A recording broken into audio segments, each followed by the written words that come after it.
Despite the size and the cargo capacity that modern ships can carry, what really stands out is their maneuverability when they arrive from a long journey, rather than their ability to sail across the vastness of the oceans. The ability to maneuver and anchor on their own without the help of tugboats or other external means is what sets them apart from most others. But how do they do that? This is possible thanks to the Azimuth thruster system, or the Azimuth thruster system, which replaced the old and classic rudder system that equipped the older ships. On older ships, rudders were used, and their operating principle was to divert the flow of the fluid in which the ship is located, in this case, the flow of water, so that with the principle of action and reaction, the ship could be maneuvered to the desired position. So if you wanted to turn the ship to the right, the rudders positioned at the rear or stern of the ship would be deflected to the right, causing the rear of the ship to move to the left and the front or bow to move to the right, which was the desired position. Despite its ingenuity and beauty, the system was quite inefficient and not very practical, since it didn't allow the ship to maneuver properly, and even less so in relatively small spaces, or when it was stationary or moving at low speeds, since in those cases there wasn't enough water flow for the rudder's deflection to cause the ship to rotate. And that's why tugboats were always needed to properly maneuver the ship and anchor it in place.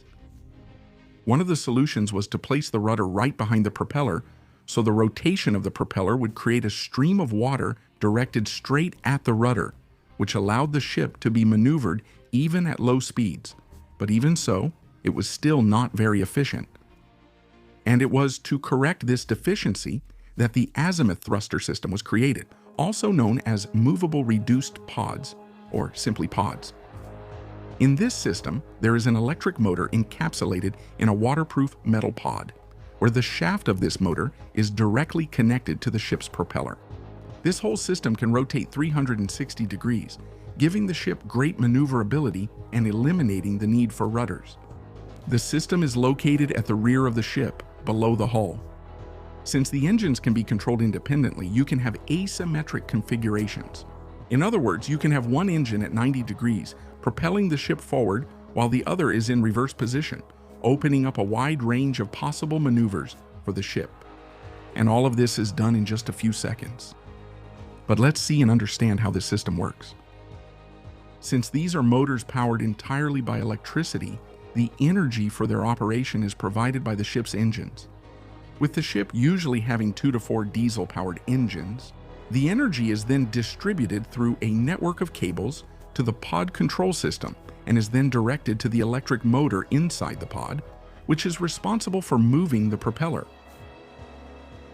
The pod control system also moves 4 electric motors that are responsible for rotating the pods in 360 degrees. The number of pods can vary depending on the ship, with some having 2 and others even up to 3 pods.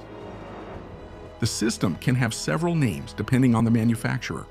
For example, those made by the company ABB are called AZ pods, and those made by the company Rolls-Royce are called AZ pull. Each has its own characteristics, but they all follow the same principle. But just the rotation of the pods at the stern of the ship still doesn't guarantee great maneuvering power, and it wouldn't be enough to make the ship turn in place, for example. And that's where the bow thrusters come in, which are those 4 openings at the front of the ship's hull. Inside them, there are 4 usually electric engines, protected by grills to prevent unwanted things from being sucked in and damaging the engines.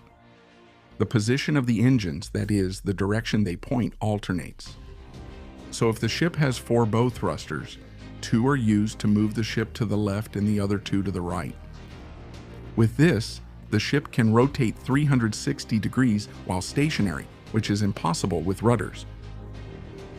Although the system is very good, the opening of these holes at the front of the ship increases the resistance of the ship as it moves through the water. With this, the ship needs to use more force to move, which increases fuel consumption.